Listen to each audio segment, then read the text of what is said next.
This channel's content is strictly for educational and informational purpose and does not endorse or promote any form of violence, harm, illegal activities, self-injuries and communal disharmony. Sujan চক্রবর্তীকে নিশানা মদন মিত্রের, সাদা চুল কালো করে পাঠিয়ে দেওয়া হবে কটাক্ষ তৃণমূল বিধায়কের। পাল্টা জবাব দিলেন সুজন। আমি সিপিএম বলতে বুঝি ভদ্রবাবুকে, এরা সিপিএম করেছেন, কিন্তু এ কোন সিপিএম? হ্যাঁ করে কাঁধ বার করে হাসতে হাসতে মোহাম্মদ সেলিম চলে গেল মুর্শিদাবাদ।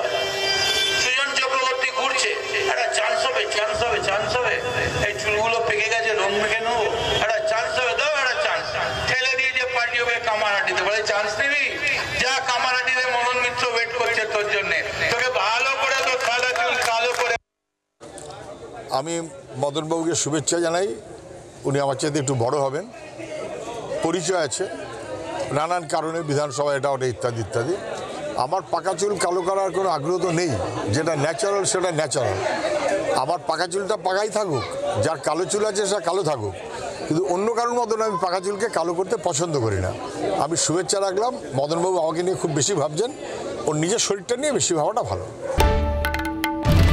বাংলার আওয়াজ, বাঙালির আবেগ, জি 24 ঘন্টা।